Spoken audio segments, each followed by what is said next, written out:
누가복음 8장 한 절씩 교독하도록 하시겠습니다. 그 후에 예수께서 각 성과 마을에 두루 다니시며 하나님의 나라를 선포하시며 그 복음을 전하실새 12 제자가 함께 하였고, 또한 악귀를 쫓아내심과 병 고침을 받은 어떤 여자들 곧 7 귀신이 나간 자 막달라 일이라 하는 마리아와 헤롯의 청지기 구사의 아내 요한나와 수산나와 다른 여러 여자가 함께하여 자기들의 소유로 그들을 섬기더라. 각 동네 사람들이 예수께로 나와 큰 무리를 이루니 예수께서 비유로 말씀하시되 씨를 뿌리는 자가 그 씨를 뿌리러 나가서 뿌릴새 들으는 길가에 떨어짐에 밟히며 공중에 새들이 먹어버렸고, 들으는 바위에 떨어짐에 싹이 났다가 습기가 없으므로 말랐고, 들으는 가시떨기 속에 떨어짐에 가시가 함께 자라서 기운을 막았고, 들으는 좋은 땅에 떨어짐에 나서 100배의 결실을 하였느니라. 이 말씀을 하시고 외치시되 들을 귀 있는 자는 들을지어다. 제자들이 이 비유의 뜻을 모르니 이르시되 하나님 나라의 비밀을 아는 것이 너희에게는 허락되었으나 다른 사람에게는 비유로 하나니 이는 그들을 보아도 보지 못하고 들어도 깨닫지 못하게 하려 함이라. 이 비유는 이러하니라. 씨는 하나님의 말씀이요 길가에 있다는 것은 말씀을 들은 자니 이에 마귀가 가서 그들이 믿어 구원을 얻지 못하게 하려고 말씀을 그 마음에서 빼앗는 것이요 바위 위에 있다는 것은 말씀을 들을 때에 뒷봉으로 받으나 뿌리가 없어 잠깐 믿다가 시비를 당할 때 배반하는 자요 가시떨기에 떨어졌다는 것은 말씀을 들은 자이나 지내는 중 이생의 염려와 재물과 향락의 기운이 막혀 온전히 결실하지 못하는 자요 좋은 땅에 있다는 것은 착하고 좋은 마음으로 말씀을 듣고 지켜 인내로 결실하는 자니라. 누구든지 등불을 켜서 그릇으로 덮거나 평상 아래에 두지 아니하고 등경 위에 두나니 이는 들어가는 자들로 그 빛을 보게 하려 함이라. 숨은 것이 장차 드러나지 아니할 것이 없고 감추인 것이 장차 알려지고 나타나지 않을 것이 없느니라. 그러므로 너희가 어떻게 들을까 스스로 삼가라. 누구든지 있는 자는 받겠고 없는 자는 그 있는 줄로 아는 것까지도 빼앗기리라 하시니라. 예수의 어머니와 그 동생들이 왔으나 무리로 인하여 가까이 하지 못하니 어떤 이가 이르되 당신의 어머니와 동생들이 당신을 보려고 밖에 서 있나이다. 예수께서 대답하여 이르시되 내 어머니와 내 동생들은 곧 하나님의 말씀을 듣고 행하는 이 사람들이라 하시니라. 바로는 제자들과 함께 배에 오르사 그들에게 이르시되 호수 저편으로 건너가자 하시니 이에 떠나 행선할 때 예수께서 잠이 드셨더니 마침 광풍이 호수로 내리침에 배에 물이 가득하게 되어 위태한지라. 제자들이 나와 깨어 이르되 주여 주여 우리가 죽겠나이다 한데 예수께서 잠이 깨사 바람과 물결을 꾸짖으시니 이에 그쳐 잔잔하여지더라. 제자들에게 이르시되 너희 믿음이 어디 있느냐 하시니 그들이 두려워하고 놀랍게 여겨 서로 말하되 그가 누구이기에 바람과 물을 명함에 순종하는가 하더라. 그들이 갈릴리 맞은편 그라사인의 땅에 이르러 예수께서 육지에 내리심에 그 도시 사람으로서 귀신 들린 자 하나가 예수를 만나니 그 사람은 오래 옷을 입지 아니하며 집에 거하지도 아니하고 무덤 사이에 거하는 자라. 예수를 보고 부르짖으며 그 앞에 엎드려 큰 소리를 불러 이르되 지극히 높으신 하나님의 아들 예수여 당신이 무슨 말이니까 하며 당신께 구하노니 나를 괴롭게 하지 마옵소서 하니 이는 예수께서 이미 더러운 귀신을 명하사 그 사람에게서 나오라 하셨습니다. 귀신이 가끔 그 사람을 붙잡음으로 그를 쇠사슬과 고랑에 매어 찢겼으되 그 맨 것을 끊고 귀신에게 몰려 광야로 나갔더라. 예수께서 내 이름이 무엇이냐 물으신즉 이르되 군대라 하니 이는 많이 기심이 들렸습니다. 무적경으로 들어가라 하지 마시기를 간구하더니 마침 그곳에 많은 돼지떼가 산에서 먹고 있는지라 귀신들이 그 돼지에게로 들어가게 허락하심을 간구하니 이에 허락하시니 귀신들이 그 사람에게서 나와 돼지에게로 들어가니 그때가 비탈로 내리다라 호수에 들어가 몰사하거늘 치던 자들이 그 이루어진 일을 보고 도망하여 성내와 마을에 알리니 사람들이 그 이루어진 일을 보러 나와서 예수께 이르러 귀신 나간 사람이 옷을 입고 정신을 온전하여 예수의 발치에 앉아 있는 것을 보고 두려워하거늘 귀신 들던 자가 어떻게 구원받았는지를 본 자들이 그들에게 이르매 그라사인의 땅 근방 모든 백성이 크게 두려워하여 예수께 떠나가시기를 구하더라. 예수께서 배에 올라 돌아가실새 귀신 나간 사람이 함께 있기를 구하였으니 예수께서 그를 보내시며 이르시되 집으로 돌아가 하나님이 네게 어떻게 큰 일을 행하시는지를 말하라 하시니 그가 가서 예수께서 자기에게 어떻게 큰 일을 행하시는지를 온 성내에 전파하니라. 예수께서 돌아가심에 무리가 환영하니 이는 다 기다렸음이니라. 이에 회당장인 야이로라 하는 사람이 와서 예수의 발 아래에 엎드려 자기 집에 오시기를 간구하니 이는 자기에게 12살 된 외딸이 있어 죽어감이르라. 예수께서 가실새에 무리가 밀려들더라. 이에 12해를 혈혈증으로 앓는 중에 아무에게도 고침을 받지 못하던 여자가 예수로 뒤로 와서 그의 옷가에 손을 대니 혈혈증이 즉시 그쳤더라. 예수께서 이르시되 내게 손을 댄 자가 누구냐 하시니 다 아니라 할 때에 베드로가 이르되 주여 무리가 밀려들어 미나이다. 예수께서 이르시되 내게 손을 댄 자가 있도다. 이는 내게서 능력이 나는 줄 알미로다 하신대 여자가 스스로 숨기지 못할 줄 알고 떨며 나와 엎드려 그 손 댄 이유와 곧 나은 것을 모든 사람에게 앞에서 말하니 예수께서 이르시되 따라 내 믿음이 너를 구원하였으니 평안히 가라 하시더라. 아직 말씀하실 때에 회당장의 집에서 사람이 와서 말하되 당신의 딸이 죽었나이다. 선생님을 더 괴롭게 하지 마소서 하거늘 예수께서 들으시고 이르시되 두려워하지 말고 믿기만 하라. 그리하면 딸이 구원을 얻으리라 하시고 그 집에 이르러 베드로와 요한과 야고보와 아이의 부모 외에는 함께 들어가기를 허락하지 아니하시니라. 모든 사람이 아이를 위하여 울며 통곡하며 예수께 이르시되 울지 말라. 죽은 것이 아니라 잔다 하시니 그들이 그 죽은 것을 아는 거로 비웃더라. 예수께서 아이의 손을 잡고 불러 이르시되 아이야 일어나라 하시니 그 영이 돌아와 아이가 곧 일어나기를 예수께서 먹을 것을 주라 명하시니 그 부모가 놀라는지라. 예수께서 경고하사 이 일을 아무에게도 말하지 말라 하시니라. 아멘. 이번 한 주간도 어떤 삶의 자리든지 말씀으로 승리하시기를 주님으로 축복드립니다. 우리가 말씀을 볼 때에 예수님께서 어떻게 말씀하시는가, 또 그 말씀을 들은 자들이 어떻게 주님 말씀에 순종했는가, 특별히 마태, 마가, 누가, 요한복음, 사복음서를 볼 때에 꼭 중요한 관점을 보셔야 됩니다.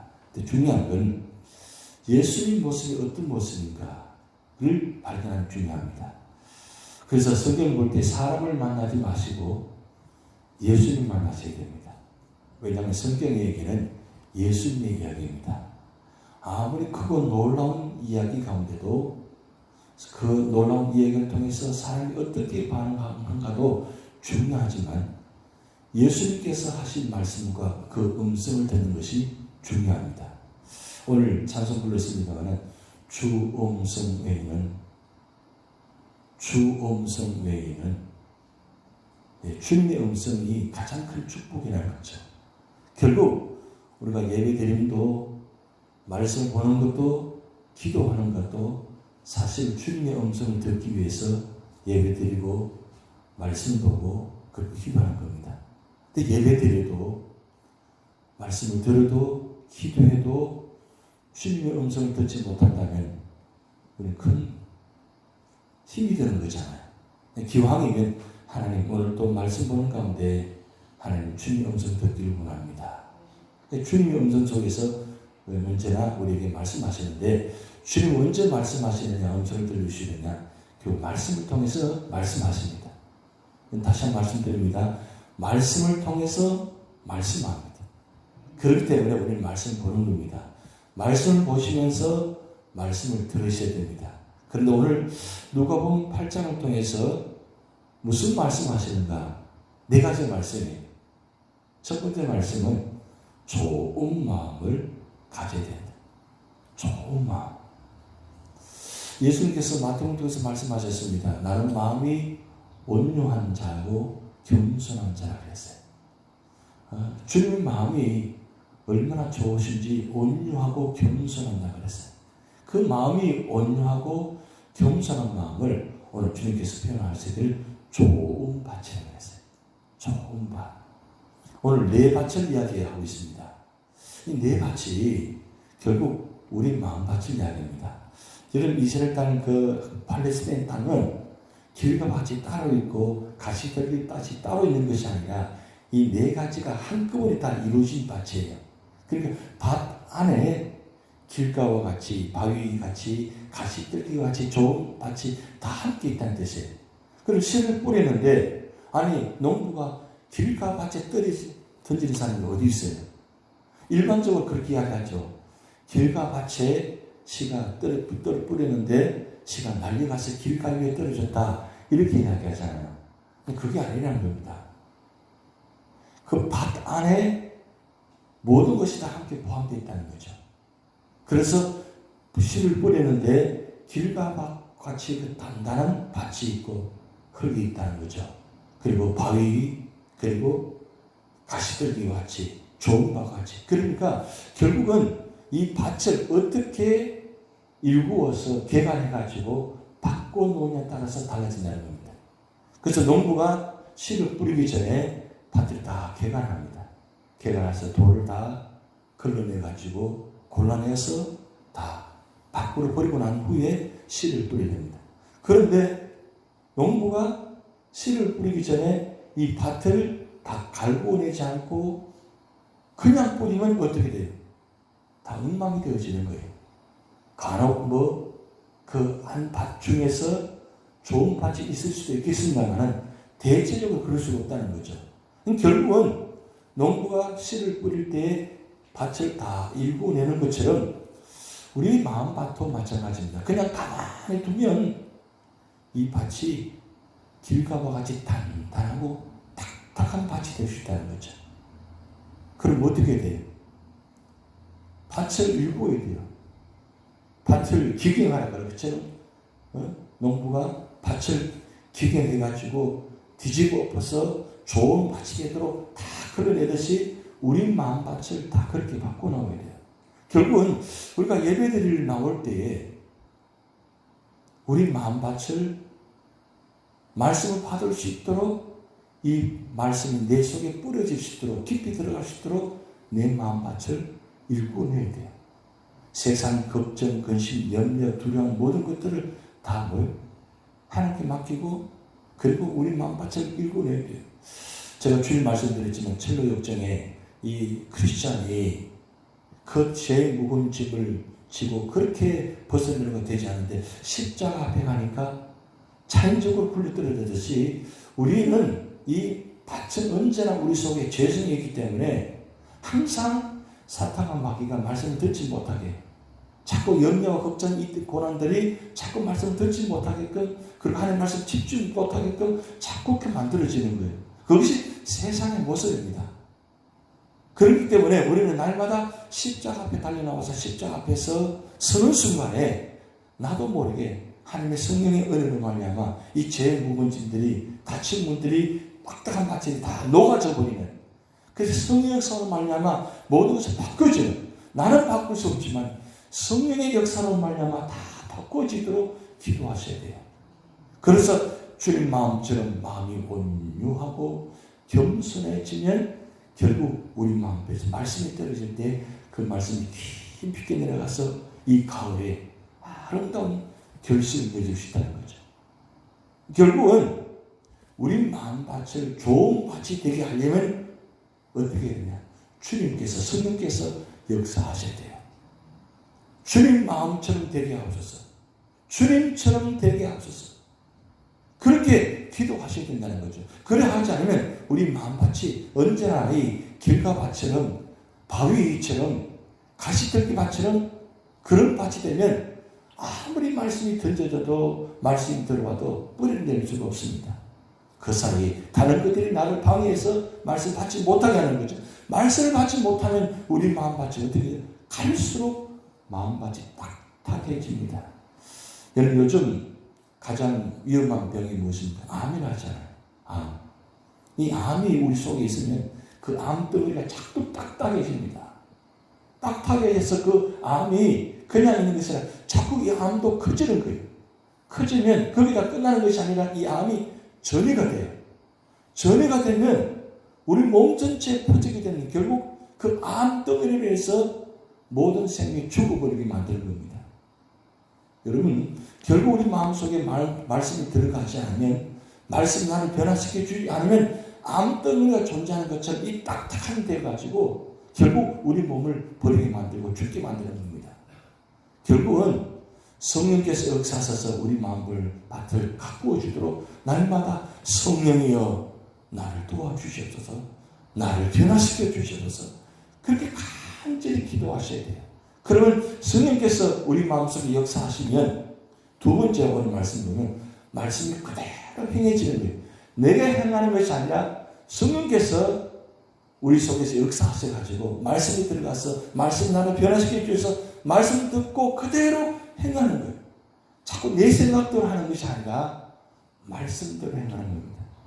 여러분, 우리 신앙생활 그렇게 많이 했는데 아직도 말씀대로 행하지 않고 자꾸 내 생각대로 행하잖아요. 시간이 지나면 지날수록 그래, 말씀대로 해야지, 우리 말씀대로 하자고, 주님 뜻이 무엇인지 분별하면서 살아가자고 해야 되는데 자꾸 세상적인 지식 경험 가지고 이야기를 합니다. 무슨 일을 하자고 하면 자꾸 세상적인 이야기를 가지고 이야기합니다. 교회 안에서는 세상적인 이야기 하시면 안 돼요. 예배 드리고 난 다음에 왜 모임에서 자꾸 다른 이야기 하는 거예요? 기도하고 난 다음에 왜 또 자꾸 다른 이야기 하는 거예요? 말씀 듣고 예배 듣고 끝나고 난 다음에 우리가 어떻게 하면 말씀대로 살 것인가, 그 이야기 있잖아요. 그러면 교회가, 우리가 모여서 의논할 때마다 어떻게 하면 교회가 온전히 세워지고 어떻게 하면 교회가 아름답게 세워질까, 그 이야기하면 해야지 왜 자기 주인들 자꾸 이야기하는 거예요? 그건 말씀이 우리 속에 뿌리가 내리지 않을까 자꾸 다른 생각하게 되는 거예요. 근데 성령의 역사에서 우리 마음속에 말씀이 들어가면 어떻게 하면 이 말씀들을 이루어질 것인가, 어떻게 하면 말씀을 맺어질 것인가, 그래서 모든 사람들이 유익하게 할 것인가, 그 말씀을 생각하는 겁니다. 그래서 오늘 세 번째 말씀 보면 이 말씀, 한 생명을 천하보다 귀중하게 생각하는 거예요. 여러분, 예수님 마음은 언제나 어느 자리에 가든지 죽은 자를 살리고 병든 자를 고치시고, 이 모든 과정 속에서 결국 예수님의 초점은 한 생명에 초점이 있습니다. 한 생명. 그 한 생명을 어떻게 하면 구원할 것인가, 그리고 그 한 생명을 구원받게 했으면 어떻게 그 생명을 돌아올 것인가, 이게 중요합니다. 한 생명의 영혼 구원받는 것도 중요하지만 영혼 구원받은 그 영혼을 돌아보는 것도 중요해요. 이 두 가지가 교회의 사명입니다. 교회 출입하는 사람들은 다 영혼 구원받은 분들입니다. 근데 아직도 영혼 구원 받지 못하고 교회 출입하는 분들 계십니다. 그렇지만 한 영혼을 구원해야 돼요. 근데 중요한 두 번째는 그 영혼 구원받은 성도들이 교회 안에 들어와서 어떻게 하면 오랫동안 변함없이 흔들리지 않고 언제나 말씀 안에서 잘 뿌리를 내고 정착할 수 있는가를 돌아보는 것, 그것도 굉장히 중요해요. 그것을 예수님께서는 오늘 말씀 보면 누가복음 8장에 아주 상세하게 말씀했습니다. 어떻게 한 영혼을 구원하시고 그 생명을 돌아보시는지. 심지어는 한 여인이 와서 주님의 옷 가에라도 만지기를 원해서 옷만 만져도 영혼 구원받을 수 있다는 것, 치유받을 수 있다는 것, 그 오로지 관심이 있잖아요. 그런데 예수님 보세요. 옷 만지는 그 느낌도 갖고 계셨다는 거. 그 수많은 무리들이 지금 밀쳐서 누가 누군지를 구분하지 못합니다. 그래서 제자들이 이 많은 사람들이 한꺼번에 몰려서 밀쳤는데 어떻게 누군지를 어떻게 알겠습니까? 그런데 예수님은 확인하잖아요. 분명히 나를 만졌다고. 아주 예수님은 세밀하십니다. 그 옷가에 만지는 그 옷, 그냥 많은 사람이 만졌잖아요. 근데 많은 사람이 예수님 옷을 만짐을 불구하고 그 많은 사람 중에 오직 한 사람은 어떻습니까? 예수님 옷을 만지면 나는 않는다는 거. 그냥 만지는 게 아니에요. 그냥 출입하는 게 아니에요. 그냥 예배 드리는 게 아니에요. 그냥 말씀 보는 게 아니에요. 이 여인처럼 옷가에라도 내가 이 말씀 한 구절이라도 붙들면 내가 성령 문을 여는 순간에라도 내가 기도하는 이 순간에라도 하나님 내 기도를 들으시고 믿습니다. 나의 형편을 아십니다. 주님은 나를 아십니다. 그런 마음, 그 간절한 마음, 그 간절한 마음을 주님은 다 아신다는 거예요. 그거 아시면서 하나님께 치유하신다는 겁니다. 여러분 예수님 한마디로 말씀하셨어요. 그렇게 하지 않았잖아요. 그럼에도 주님께서 그 은혜를 주시잖아요. 결국 한 생명이 천하보다 귀하다는 것. 그 한 생명을 돌아보는 마음. 그리고 오늘 네 번째 말씀입니다. 우리가 어떤 삶의 차이가 두려워하지 말아요. 주님을 믿으라고 해요. 우리가 예배 드리고 기도하는 것, 이 모든 것 예수님 믿기 때문에 이제 나왔습니다. 예수님 믿지 않으면 이제 나올 수가 없잖아요. 근데 중요한 건 내가 얼마나 간절한 마음으로 예수님 마음을 진실되게 예수님 믿느냐가 중요합니다. 많은 사람이 있습니다. 많은 사람이 있는데 그 많은 사람 이야기 중에 보면 어떤 사람이 고침받느냐? 오직 예수님이 진실되게 진정으로 믿는 사람만이 구원받아요. 그 문제를 해결받아요. 오늘 누가복음 8장에도 나와 있잖아요. 많은 사람이 예수님과 함께 있습니다. 그런데 모든 사람이 구원받은 게 아니에요. 모든 사람이 병에 치유받은 게 아니에요. 간절하게 진심으로 예수 믿는 사람만이 구원받고 해결받았다는 거예요. 오늘 이 아침에 여러분 기도하신 모든 제목들 결국 응답받으려면 진정으로 진실되게 믿으셔야 돼요. 오직 예수님만이 이 문제를 해결할 수 있다는 것. 그 믿음이 결국 구원받고 치유받고 해결받을 수 있다는 겁니다. 이번 한 주만도 여러분 삶의 자리마다 진정으로 예수님 믿고 예수님 바라보고 예수님 의지함으로 믿음으로 승리하시는 여러분 되시기 바랍니다. 다 같이 기도를 하시겠습니다. 하늘에 계신 우리 아버지여, 이름이 거룩히 여김을 받으시오며 나라의 임하오시며 뜻이 하늘에서 이룬 것 같이 땅에서도 이루어지이다. 오늘날 우리에게 이런 양식을 주옵시고 우리가 우리에게 죄진 자를 사하여 준 것 같이 우리 죄를 사하여 주옵시고 우리를 스며들게 하지 마옵시고 다만 악에 썩고 없어서 대개 나라와 권세와 영광이 아버지께 영원히 있사옵나이다.